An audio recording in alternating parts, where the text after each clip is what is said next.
La noticia, la más importante, es que a partir del 1 de mayo ya no es necesario el uso del tapabocas en lugares cerrados. Eso sí, hay algunas excepciones. También, a partir del 1 de mayo ya no le pueden pedir a usted el carnet de vacunación cuando quiera ir a cine, cuando quiera ir a restaurantes, cuando quiera ir a una discoteca. Les vamos a contar el ABC de esta medida que empieza a funcionar la otra semana. Este lunes, el presidente Iván Duque anunció que extenderá la emergencia sanitaria hasta el 30 de junio, pero con una serie de cambios.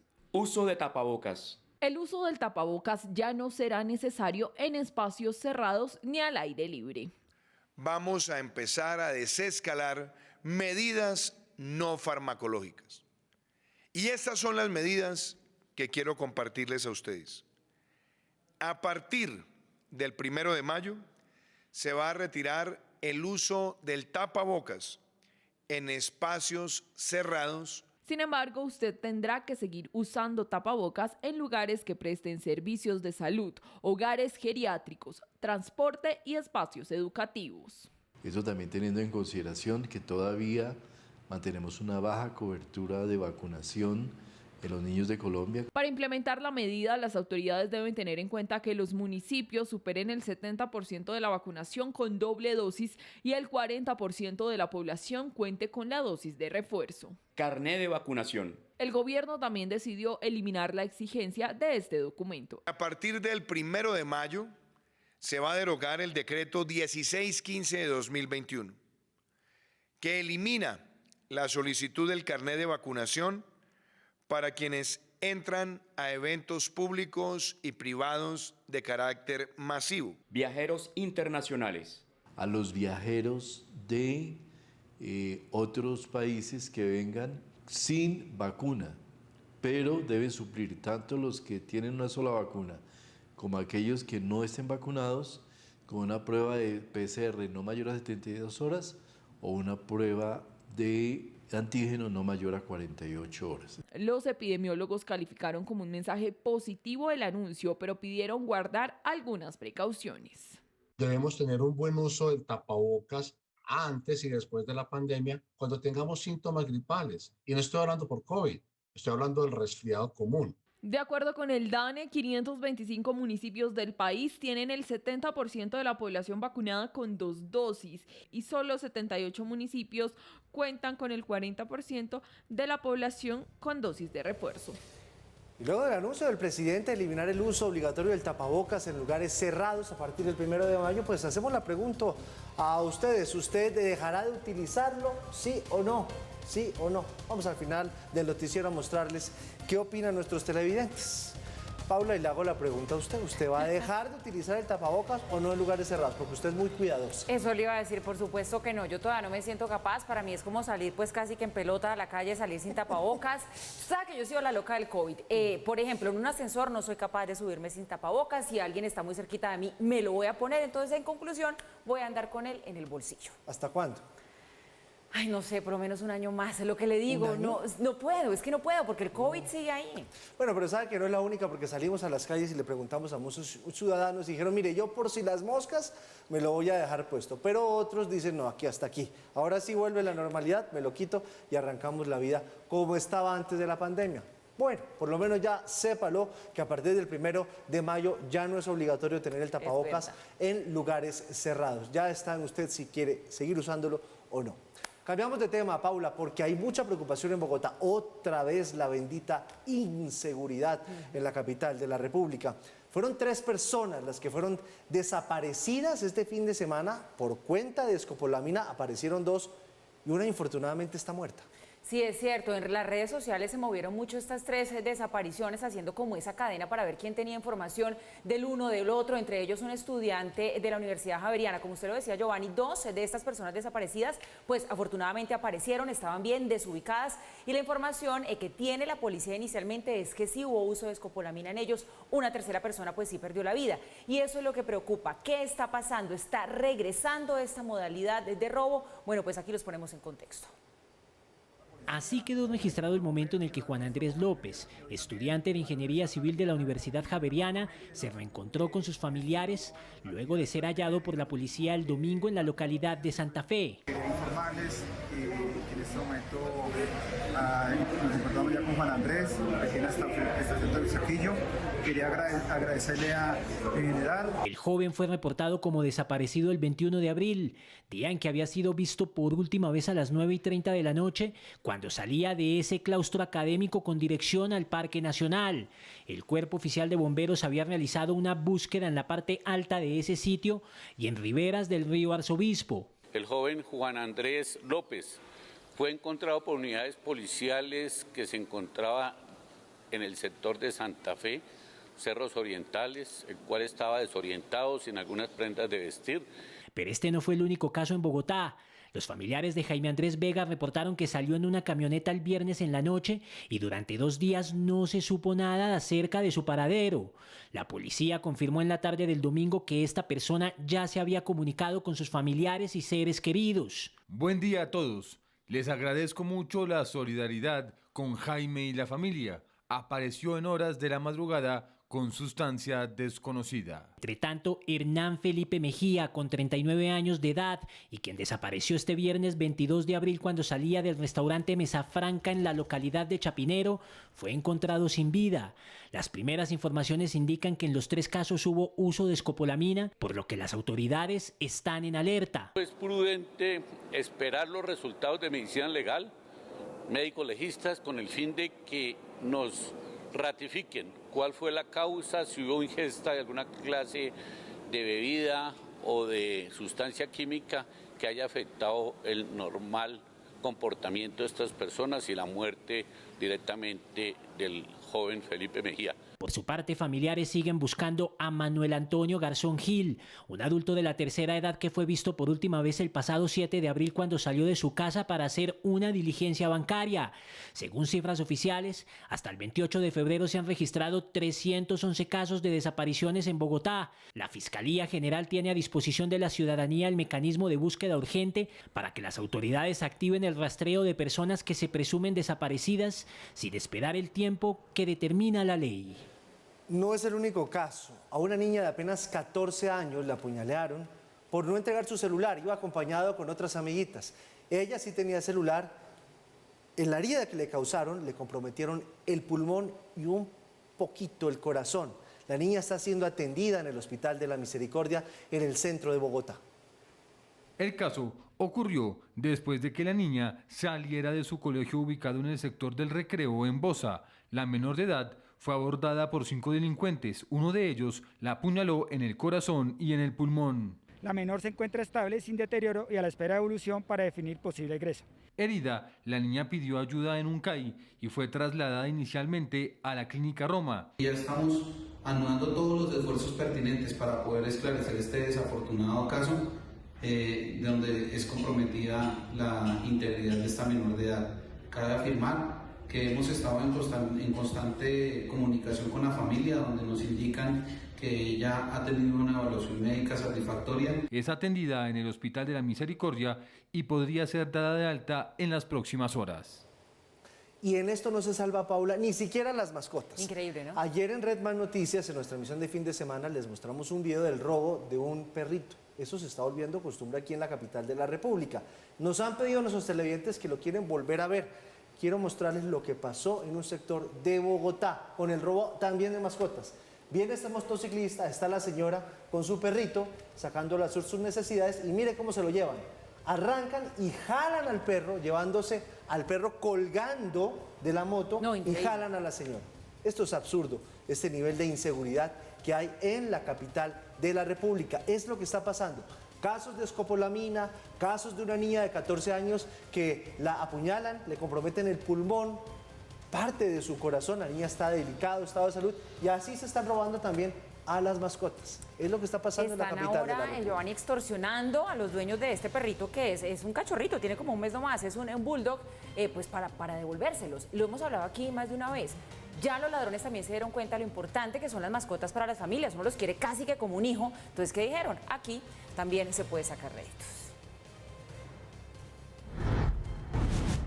De acuerdo con ustedes, compañeros, hola Joa, hola Paula, hola a todos los que nos siguen en este momento. Lamentablemente con estas noticias negativas, porque siempre solemos ver en estos temas de la inseguridad en Bogotá las cifras gruesas, tratando de ver qué es lo que ha pasado con los principales delitos en los últimos meses. Las cifras más actualizadas que están en la página de la Secretaría de Seguridad nos dicen que entre enero y febrero, en esos 2 meses, los homicidios cayeron 13,5% frente al año anterior. Es el indicador que siempre la administración distrital, es un buen indicador y es el que siempre la administración distrital muestra. Lamentablemente, los demás indicadores son adversos y los demás indicadores son negativos, incluido alguno que tiene que ver en común con buena parte de las noticias que acabamos de mencionar. Los hurtos a personas han aumentado 15,4%. Detrás de las frías cifras de esos grandes agregados que nos sirven para ver las grandes tendencias están estas historias humanas, historia infame como esa de los atracadores que terminaron apuñalando a una muchacha de 14 años para robarle el celular.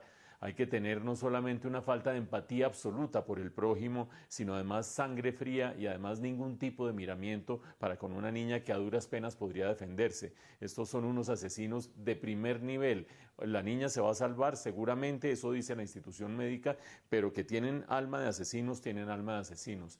Y en el caso de los que fueron atacados con escopolamina, ya hemos visto que lamentablemente uno de los 3 casos también terminó en fallecimiento. Muchas veces la gente piensa que el uso de escopolamina no es tan grave como el que anda con un puñal atacando aquí y allá, pero evidentemente en la medida en que la escopolamina puede tener efectos tan nocivos y tan devastadores en el organismo de un ser humano, pues vean ustedes lo que lamentablemente ha sucedido con el ciudadano Hernán Felipe Mejía, que falleció, y nuestras condolencias por supuesto para todos sus familiares. El otro caso que ha sido emblemático ha sido el de Juan Andrés López, quien no sabe todavía a estas alturas en qué momento le dieron la escopolamina, no sabe cómo llegó a la montaña, no sabe cómo llegó en un momento dado a estar cerca de los tanques del silencio en Bogotá, muy arriba en la montaña. De repente empezó a oír pajaritos, se dio cuenta dónde estaba, empezó a bajar, lo encontró alguien en los tanques del silencio, lo terminó de bajar hasta la Perseverancia y allí finalmente fue encontrado por las autoridades. Todavía no sabe exactamente qué sucedió. Eso es lo terrible de la escopolamina. A veces le borra la película y puede suceder cualquier cosa con la persona, a veces la lleva a la muerte. La otra noticia tiene que ver con esa polémica que hay entre el general Zapateiro, comandante del ejército, y el candidato presidencial Gustavo Petro, luego de ese cruce de trinos el fin de semana, cuando Gustavo Petro dijo que algunos generales hacían parte de la nómina del clan del Golfo. El general salió a defender la institución. Para muchos lo que hizo el general fue participación en política, para otros simplemente estaba defendiendo a su institución. Lo cierto, hoy 49 instituciones de policías y militares en retiro le dieron su respaldo al actual comandante del ejército. Después del trino publicado por el candidato presidencial Gustavo Petro, en el que calificó a algunos generales de las fuerzas militares de hacer parte de la nómina del Clan del Golfo, mientras los soldados son asesinados por el Clan del Golfo, algunos de los generales están en la nómina del clan. La cúpula se corrompe cuando son los politiqueros del narcotráfico los que terminan ascendiendo a los generales. El comandante del ejército, general Eduardo Enrique Zapateiro, le contestó que la muerte de los soldados no se debería usar para fines políticos en campaña. A ningún general he visto en televisión recibiendo dinero mal habido.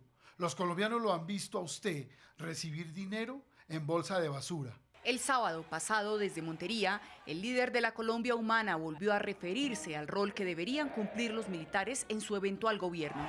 En mi gobierno los generales obedecerán al presidente de la República. Respetarán la Constitución de Colombia.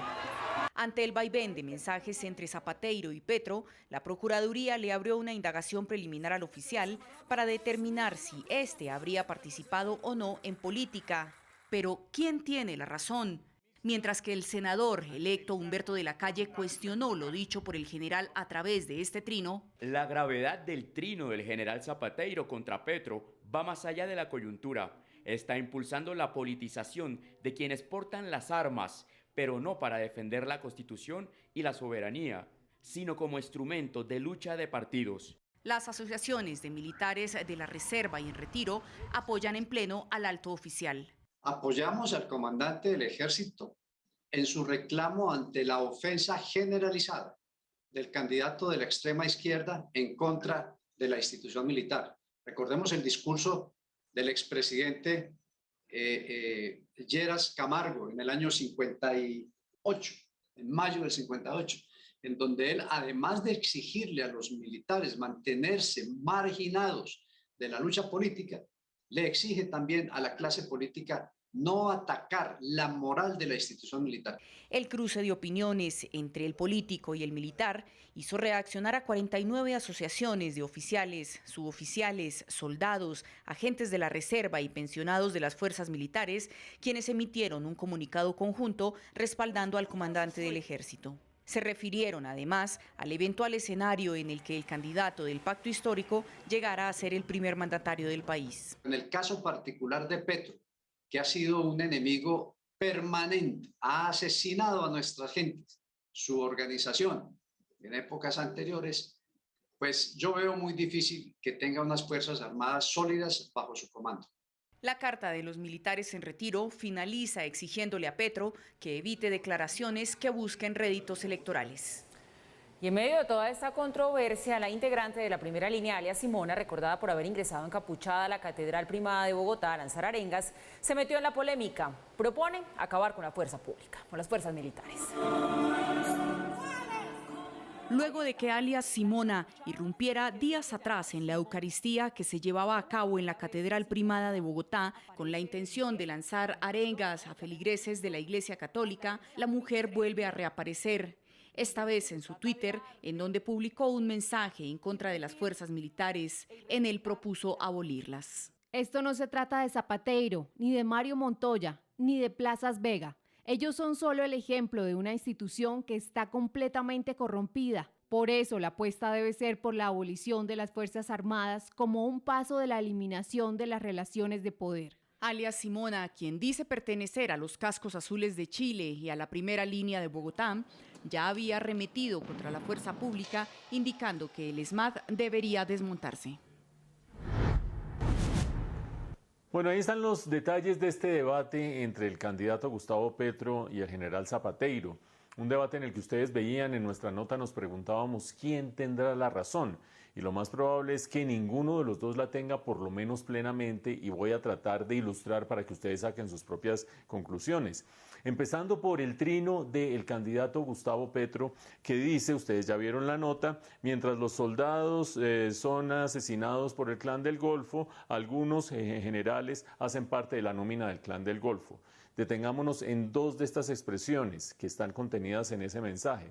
Algunos generales, no especifica quién, no dice quién lo acusó, quién ha sido condenado, cuáles son los motivos. Algunos generales, deja el manto de duda de manera totalmente indiscriminada, diciendo que efectivamente están en la nómina del Clan del Golfo. ¿Por qué hago énfasis en efectivamente? Porque todos sabemos, y en este noticiero lo pusimos de presente hace unas cuantas semanas, que la Fiscalía sí está adelantando una investigación en la que presuntamente un excomandante de las fuerzas militares, el general Leonardo Barrera, sería alias Padrino quien estaría hipotéticamente bajo la nómina o en la nómina de alias Matamba, una de las fichas del Clan del Golfo. Es decir, ese episodio no se puede soslayar, no se puede ignorar, pero hay que recordar que es una investigación, por lo tanto no se ha concluido nada, y es un general el que está bajo sospecha, no algunos generales. Allí empieza mal la cosa con ese mensaje que generaliza y da como hecho algo que apenas está en investigación. Y creo yo que la respuesta del general Zapateiro tiene un par de aciertos y un inmenso desacierto. El par de aciertos es decir, que no se haga política con los soldados muertos, en primer lugar. En segundo lugar, el decir que si tiene alguna prueba el candidato Gustavo Petro, que denuncie, que no mande tweets así de manera generalizada, sino que denuncie. Creo que hasta allí van los aciertos. El desacierto es decir que el candidato Gustavo Petro, a diferencia de los generales que no aparecen en televisión recibiendo plata, él sí ha recibido plata, dineros mal habidos, etcétera, etcétera.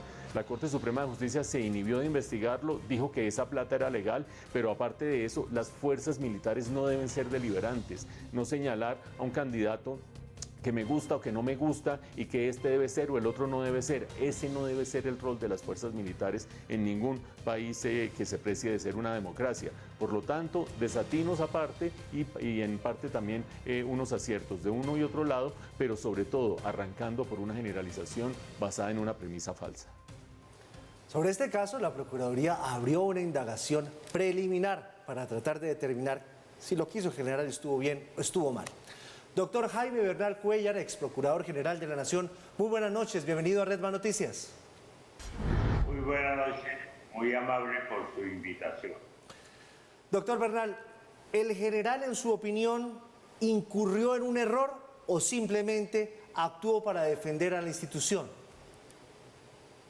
Mire, yo creo que esto debe simplificarse. Primero, interpretar la finalidad de las normas constitucionales.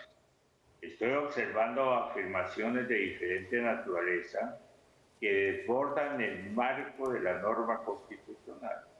La norma constitucional dice que la fuerza pública no es deliberante y que no puede participar en política.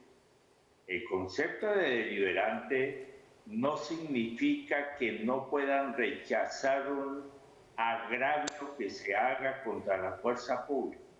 Deliberante es desconocer la estructura, organización del país políticamente, desconocer las órdenes superiores de la fuerza pública, desconocer los mandatos constitucionales.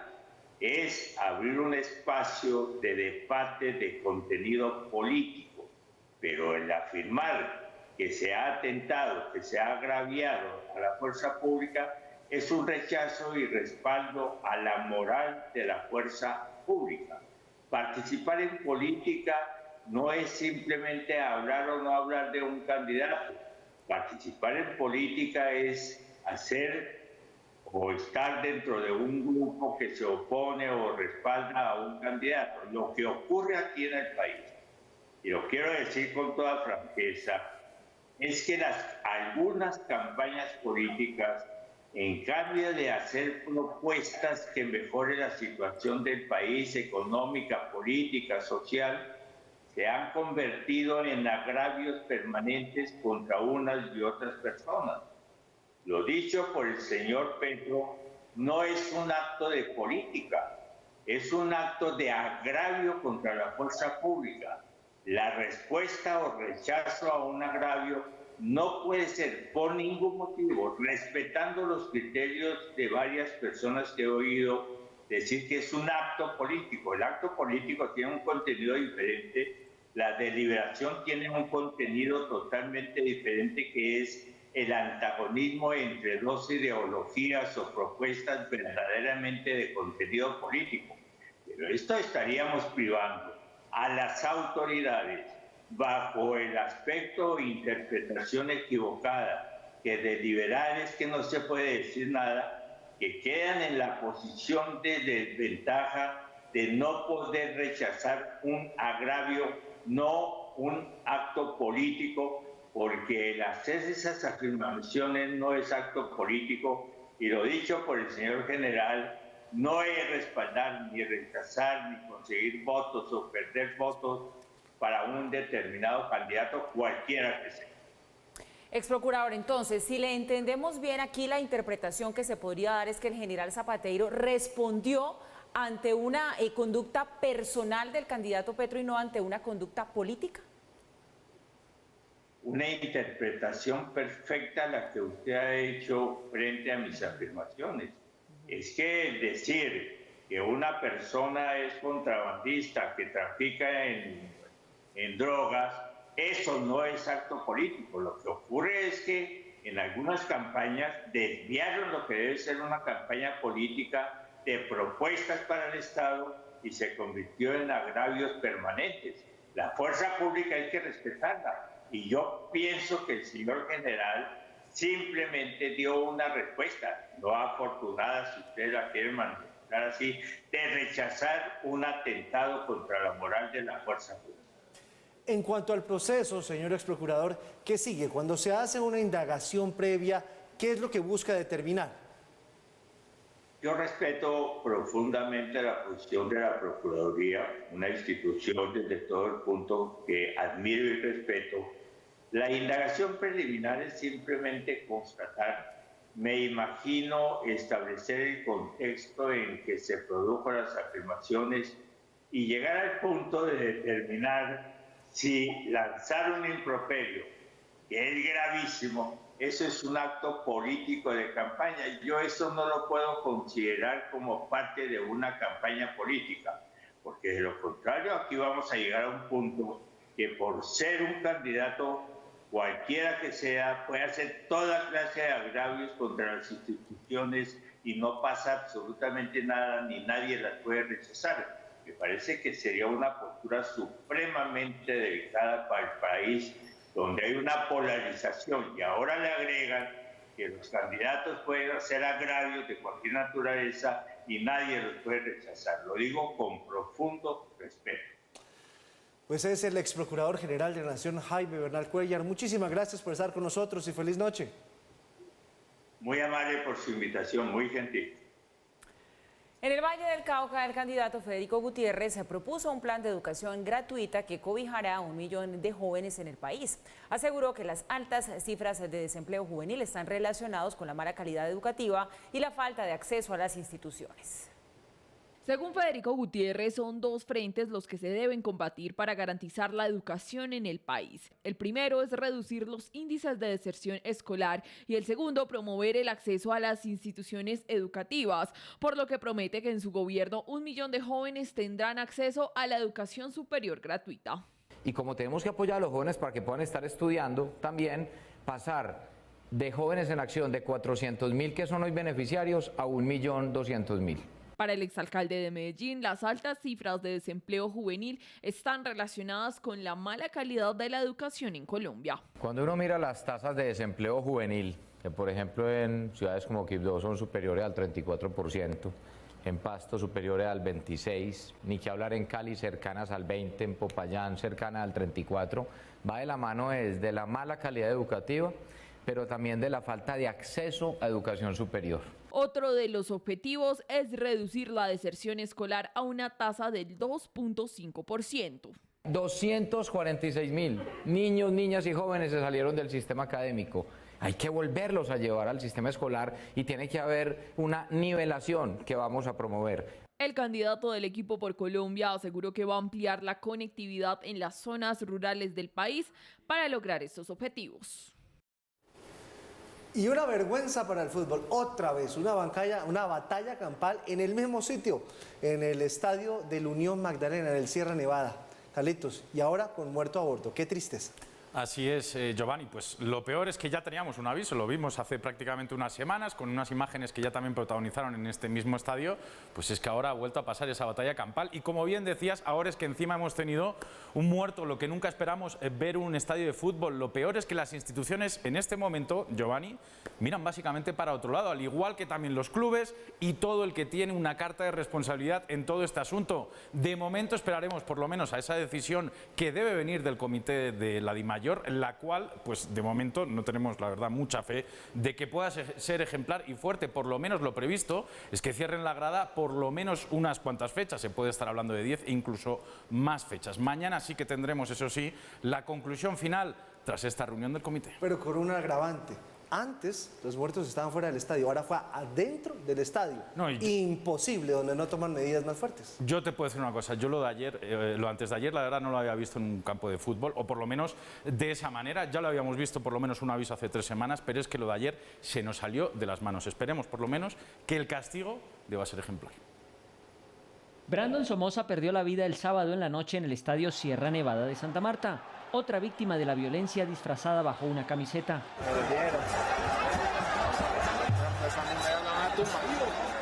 Ya esto no es fútbol, esto estos personajes no vienen a vivir la fiesta del fútbol, vienen a generar todos esos desmanes. Y murió en el mismo escenario donde el 15 de febrero se presentó una batalla campal, caso que quedó en una sanción de 36 millones de pesos al equipo local, pérdida de los 3 puntos y cierre de una tribuna por 6 fechas. Según el Tribunal de la Dimayor, las agresiones en medio del juego Unión Magdalena-Bucaramanga no daban para más. La problemática siguió jornada tras jornada y estalló con la confrontación entre los violentos vestidos con la camiseta de Junior y del Unión, otra vez en el Sierra Nevada. Fue necesaria la intervención del Escuadrón Móvil Antidisturbios para controlar tanto interna como externamente los hechos que se presentaron. Y entonces, ¿de quién es la responsabilidad? Nosotros como organizadores cumplimos en todo lo que se estableció para un partido clase A.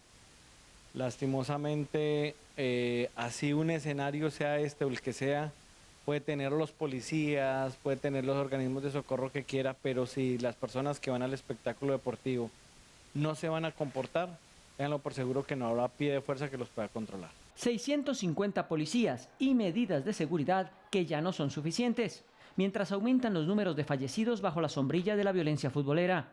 Ya pasaron los 150 y contando. La semilla maligna ya va en que incluso los del mismo equipo se agreden. ¿Recuerdan los machetazos entre simpatizantes de Nacional en Cota? ¡Es la vida de nosotros! ¡No lo otra vez! ¡Es la vida de nosotros! ¡Colaboramos, dale! Bogotá, Ibagué, Cali, Pereira continúan siendo epicentro de esta malentendida expresión, mientras entre las autoridades y los organizadores del evento se tiran la pelota, como si se tratara del toque-toque de la selección. Increíble lo que sucede en un templo en el que debería haber exaltación de valores humanos, de superación, de competencia, de juego limpio. Vean ustedes cómo termina dentro del estadio, habiendo un muerto en el mismo estadio de Unión Magdalena, donde se han presentado semanas atrás unos disturbios de magna proporción. Todos estamos a la espera de ver qué va a decidir la DIMAYOR, y la DIMAYOR está a la espera de ver cuál es el informe arbitral, y seguramente las medidas que tome van a ser insuficientes. Ya veíamos en la nota de Andrés Páez cómo nos decía que el 16 de febrero, en la confrontación entre Unión Magdalena y Bucaramanga, que tuvo esa cantidad de disturbios horrorosos, ya hubo medidas, y las medidas involucraron perder los 3 puntos para la Unión Magdalena, más de 30 millones en multas de diversa índole, y fuera de eso 6 fechas de cierre de la tribuna. Y uno diría, bueno, pues con eso de ahí en adelante o se ponen las pilas o se las ponen. No pasaron más de 2 meses cuando vean ustedes lo que termina pasando, ya con una persona lamentablemente fallecida. Entonces todo el mundo se pregunta, bueno, pero entonces ¿qué clase de medidas hay que tomar? ¿Dónde encontramos en la historia algo que podamos emular, algo que podamos imitar? El ejemplo paradigmático de qué hacer en estos casos lo puso Inglaterra y lo puso el fútbol inglés. Ustedes se acuerdan, derrotando a los hooligans que tenían absolutamente asoladas las tribunas de los estadios en Inglaterra. Y tan asoladas se llegaron a tener, y de tal magnitud fueron las sanciones que, recuerden ustedes, el primero de los 2 antecedentes claves para acabar con los hooligans fue una confrontación en 1985 de nuestro hoy querido equipo Liverpool, para muchos colombianos querido Liverpool, contra la Juventus. 39 muertos. 39 muertos. ¿Cuál fue la sanción? 6 años equipos ingleses sin participar en ligas europeas. 6 años. Esas son como sanciones un poquitico más serias que cerrar la tribuna sur durante 6 semanas. Pero después vino en 1989 las medidas definitivas contra los hooligans, que involucraban al bar que les venda, sancionado; al transporte que los lleve, sancionado; a aquel que esté patrocinándolos, sancionado; policía infiltrada dentro de las barras de los hooligans, y fuera de eso cámaras en todos los estadios. Mejor dicho, estamos bastante lejos en nuestras medidas, bastante suavecitas de lo que verdaderamente puede ser efectivo. Y después de semanas de especulaciones se confirma la noticia: el multimillonario Elon Musk se convierte en el nuevo dueño de Twitter. Expertos analizan ahora las implicaciones de que el hombre más rico del mundo adquiera una de las plataformas más influyentes. Del espacio y los automóviles eléctricos a las redes sociales, así expande sus negocios el magnate sudafricano Elon Musk. Con 50 años y una fortuna de $269 mil millones que lo posiciona como la persona más rica del mundo, Musk agrega a su lista de 7 empresas la red social Twitter. Un hecho que ocurre 4 años después de este tuit, donde el multimillonario ya comenzaba a hacerle ojitos a la compañía. Sin embargo, desde el pasado 4 de abril los acercamientos se hicieron oficiales cuando compró el 9,2% del valor de la empresa y posteriormente se adhirió a la junta directiva. Ahora, 3 semanas después, el fundador de Tesla y SpaceX se convierte en el único propietario de la plataforma tras llegar a un acuerdo por $43.000 millones. Su objetivo, asegura, es reforzar la libertad de expresión. La libertad de expresión es la base de cómo funciona la democracia y Twitter es la plaza digital donde se debaten temas vitales para el futuro de la humanidad. Por su lado, expertos señalan que aunque todavía hay mucha incertidumbre, este movimiento sí cambiaría las reglas del juego en esta red social. Aquí lo que está en juego, y a ningún hombre rico le gusta perder plata, es qué es lo que va a hacer para empezar a monetizar de una manera más eficiente esta red social. Todos esos anuncios que ha hecho de pequeños cambios en la plataforma no vislumbran cuáles son los cambios de fondo que va a hacer para empezar a monetizar y recuperar gran parte de esos $44.000 millones donde él ha empeñado parte de su fortuna. Habrá 2 puntos clave en los que Musk podría generar cambios rápidos en Twitter, positivos o negativos, no lo sabemos, pero sobre los que tendremos que estar muy atentos. La libertad de expresión, por ejemplo, podrían reducirse o eliminarse las restricciones para publicar lo que sea, y la lucha contra el spam y los bots. A través de trinos, Musk ya ha expresado que tiene muchas ideas que podrían desbloquear el potencial de la plataforma. Su privatización y el cambio de algoritmos serían algunas de ellas, cambios que podrían no ser populares entre usuarios y anunciantes. Bueno, finalmente, el hombre más rico del mundo ha comprado por la bicoca de $43.000 millones a Twitter, una red social que no es particularmente atractiva. No es Instagram con sus grandes éxitos, no es TikTok con sus influencers, es Twitter que, a pesar de tener unos ingresos de $5.000 millones en el año pasado, generó pérdidas por $200 millones. Háganme el favor ustedes. ¿Quién le interesa comprar eso? Pues al hombre más rico del mundo, ni más ni menos. Porque ve por una parte oportunidad de negocio, que es donde nos centramos en los análisis, pero también ve algo que él dice que es fundamental para el futuro de la civilización y es la libertad de expresión. Todo el mundo se pregunta qué pasó y qué va a pasar. ¿Por qué digo qué pasó? Porque lo último que había hecho la junta directiva de Twitter era inventarse la famosa píldora envenenada. Una píldora envenenada es un mecanismo que existe dentro de la regulación en Estados Unidos, según el cual puede una junta de una empresa decidir que va a sacar nuevas acciones de esa empresa, pero que no se las va a vender a aquel que quiere comprar en una porción mayoritaria de la empresa. Es decir, diluir la participación de quien en un momento dado quiere agarrar de un zarpazo toda la empresa. Pues esa intención le duró a la junta directiva poquito, menos de 15 días. ¿Por qué? Porque esto era una pelea de Toche con guayaba madura. El Toche claramente es el hombre más rico del mundo. Oponerle resistencia a una oferta de ese estilo era una tontería y va a haber mucho desgaste. ¿Qué va a hacer Elon Musk? ¿Qué va a pasar hacia adelante? Ustedes han visto la nota. En parte hay consideraciones de tipo económico. Quizás vaya a reducir o a eliminar totalmente la publicidad en Twitter y vaya a empezar a cobrar una suscripción para quienes quieran estar en Twitter. No, ¿cómo así? ¿Se va a reducir todavía más Twitter? Pues sí, pero puede ser más rentable incluso que con publicidad. Pero ¿qué va a pasar desde el punto de vista de sus principios y la libertad de expresión? Ya vieron ustedes, va a ser de código abierto, la gente va a conocer el algoritmo, etcétera, etcétera. Pero fuera de eso, se supone que no va a haber suspensiones ni sanciones, incluso con las barbaridades que pueda decir cualquier persona. ¿Llegará tanto Elon Musk? Pues ha llegado bastante más lejos con SpaceX o con Tesla. No veo por qué no pueda revolucionar a Twitter por completo. El petróleo de referencia Brent se negocia en promedio en $102.58 el barril. La libra café colombiano cerró en Nueva York a $2.20. El índice MSCI Colcap se redujo 2,40% a 1.576 unidades. La tasa representativa del mercado para mañana es de 3.931 pesos con 74 centavos. El euro se negocia en 4.217 pesos con 44 centavos. La cifra es el 87% de reactivación del movimiento de pasajeros en febrero en transporte aéreo. Viajaron 909.646 personas y si se mantiene el ritmo se va a superar las cifras de prepandemia.